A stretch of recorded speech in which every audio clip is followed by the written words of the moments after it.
আমাৰ কি কয় আমাৰ দলৰে PMB মিটিং হৈছিলে। প্ৰত্যেক PMB সদস্যসকলে আহিছে। দুই এজন মেম্বাৰৰ বাদে প্ৰত্যেক PMB সদস্যসকলে উপস্থিত আছে।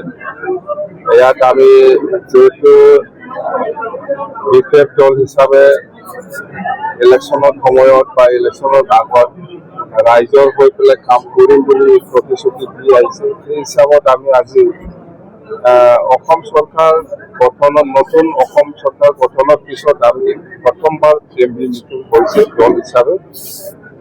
আৰু ইয়াত আমি এই আমাৰ যিটো BTC অঞ্চলত ছাত্ৰ ছাত্ৰীসকলৰ কাৰণে যিসকলে মেট্ৰিক পৰীক্ষা বা যিসকলে 12 পৰীক্ষা দিব ফাইনাল, ইহঁতক আমি এই গৰম দিনৰ ভিতৰত ছামাৰ কোচিং চেণ্টাৰ খুলি পেলাই আৰু ছাত্ৰ ছাত্ৰীসকলক যিসকলে মেট্ৰিক দিব আৰু ক্লাছ 12 এক্সাম দিব, সিহঁতক কোচিং দিবৰ কাৰণে কেনেকুৱা ব্যৱস্থা কৰা যায় ইয়াৰ ওপৰত আমি আলোচনা কৰিছোঁ। মুঠতে 1 মাহ আমি দলৰ হৈ পেলাই হওক বা চৰকাৰীভাৱেই হওক ছাত্ৰ ছাত্ৰীসকলক কোচিং কেম্প আমি কৰাম প্ৰতিখন জিলাত, মানে এৰিয়া হিচাপে, জিলা বুলি নহয়, ক'ত যেনেকৈ প্ৰয়োজন এই হিচাপত ক্লাছ 10ৰ ষ্টুডেণ্ট, 11 ষ্টুডেণ্ট আৰু 12 ষ্টুডেণ্টসকলক আমি কোচিং চেণ্টাৰ খুলি পেলাই কোচিং কৰিম। ডিপাৰ্টমেণ্টটো ছ'চিয়েল চায়েন্স থাকিব, মেথছ থাকিব, এনেকুৱা ইংলিছ, এনেকুৱা 4টামান ডিপাৰ্টমেণ্ট, মেজৰ ডিপাৰ্টমেণ্টটো লৈ পেলাই আমি কোচিং চেণ্টাৰ কৰিম। এইটো হ'ল। আৰু ছেকেণ্ডত হ'ল আমাৰ এক্স MLA, এক্স EM আৰু এক্স MCLA সকলক লৈ আমি BTC লেভেলত আমি যেনেকৈ অসমৰ চিফ মিনিষ্টাৰ ভিজিলেন্স যেনেকৈ থাকে, আমিও BTC অঞ্চলত বডোলেণ্ড ভিজিলেন্স মনিটৰিং কমিটি এটা বনাব। এইটো চৰকাৰীভাৱে হ'ব।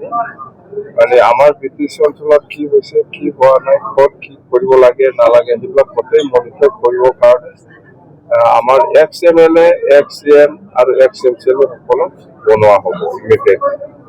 আৰু এটাটো হ'ল সেই আগৰ দিনৰ চৰকাৰৰ সময়ত প্ৰমোদ বড়োৱে যিটো APTCLক 900 বিঘামান, 900 অলপ বেছি হ'ব পাৰে, ইয়াত মালগাঁও ৰেভিনিউ আণ্ডাৰত 900তকৈ বেছি মাটি APTCLক এলটমেণ্ট দি গৈছে।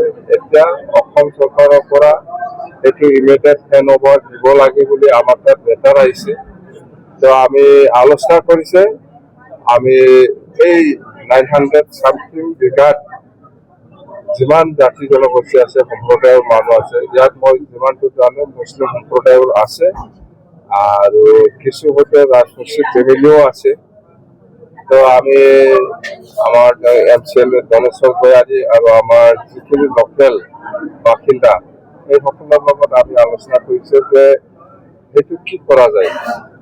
এতিয়া গভৰ্ণমেণ্ট অফ আছামে সেইটো APTCLক ইমিডিয়েটলি হেণ্ড অভাৰ দিব লাগে বুলি আমাক ৰিকুৱেষ্ট লেটাৰ আহিছে। এই হিচাপত আমি আলোচনা কৰিছোঁ। তো আলোচনা আমাৰ কথা হৈছে যে আমি এই এফেক্টেড ফেমিলিসকলক আমি ক'ত শ্বিফ্ট কৰিব লাগে,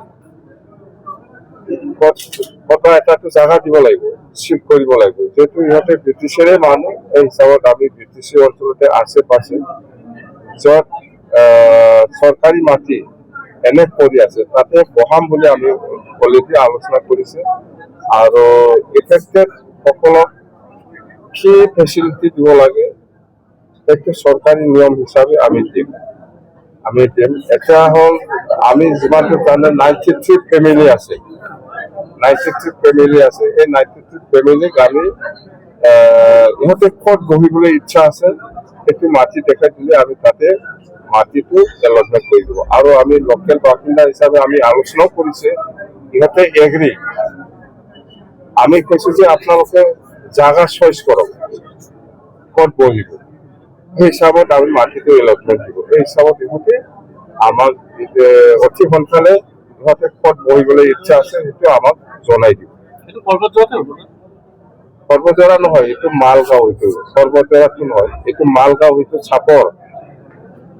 আমাৰ বিটিচি ইলেকশ্যনত আগত চাপৰ অঞ্চলত WTC চাপৰ অঞ্চলত আপোনালোকে ইলেকশ্যন হৈছে বুলি শুনিছে। ইয়াতে লাগালাগি আমাৰ বিটিচি অঞ্চলত 900 কিলোমিটাৰ। তো আমি কৈছো এই সময়ত যে আমাৰ বিটিচি অঞ্চলত ইলেকশ্যন কৰিব নালাগে। যদি দৰকাৰ হয় আমি এই ফেমিলি সকলৰ লগত আলোচনা কৰি এতিয়া আমি মাটি ক'ত বহাব, ইহঁতক ক'ত চিফ্ট কৰিব, সেইটো ফাইনেল কৰাৰ পিছত ইহঁতক আমি ইয়াৰ পৰা তাতে চিফ্ট হোৱাৰ পিছত এই মাটিটো আমি চম্ভাই দিম বুলি অসম চৰকাৰত আমি অলৰেডি জনাই দিছো। আগত ইহঁতক চেটেল কৰিম আমি ক'ত বহাব। এইটো হোৱাৰ পিছত এই মাটিটো আমি এপ্লিকেশ্যনক আমি পঠাই দিম। কথা হৈছে ইমিডিয়েটলি আমি সেইটো ব্যৱস্থা কৰিম। আৰু আমি দল হিচাপে যেতিয়া ইহঁতক এই জাগাৰ পৰা চিফ্ট কৰা হ'ব, দল হিচাপে আমি ৰাজহুৱাভাৱে ইহঁতক ছাপৰ্ট কৰিম। বিজেপিৰ দল হিচাপে এইটো আমাৰ আজি আলোচনা হৈছে। আৰু সেইখিনি আৰু সেইটোতো আপোনালোকে শুনিছে, আজি আকৌ আলোচনা হৈছে যে আমাৰ বড়োলেণ্ড কাউন্সিলত নতুন সেইদিনা ডিচিশ্যন হ'ল। এটাটো হ'ল বিছমুৰী এৰিয়া, কোকৰাঝাৰ ডিষ্ট্ৰিক্টৰ বিছমুৰী এৰিয়াত নতুন গ্ৰীণ ফিল্ড 300তকৈ বেছি বিঘা, এইটো নতুন গ্ৰীণ ফিল্ড হিচাপে আমি ল'বলৈ ওলাইছো। এইটো ডিচিশ্যনে হৈ গ'ল। নতুন গ্ৰীণ ফিল্ড বিছমুৰী নেশ্যনেল হাইৱে ওচৰত 300 বিঘাতকৈ অলপ বেছি।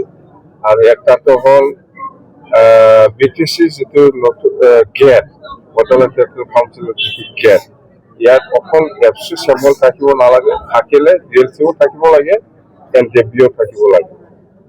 আৰু নাথাকিলে এটাও চেম্বল থাকিব নালাগে, দৰকাৰ নাই। এনেকুৱা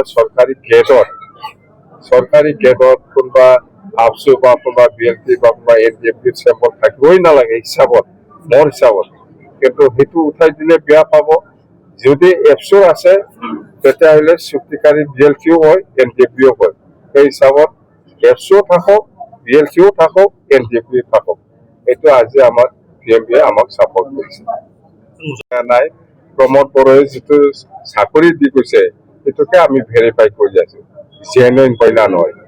চাকৰি দিছে, বেতন নাথাকে চাকৰি, এইটো কি চাকৰি, এইটোকে আমি ভেৰিফাই কৰি আছো। এইটোহে এইবিলাক উৰাণ খাপ নালাগে। আপোনাৰ মুছলপুৰত বিৰাট ডাঙৰ ডাঙৰ ক্লাব আছে, ইহঁতকে আমি উঠাই লৈ যাম। উৰাণ খাপৰ প্ৰয়োজন নাই।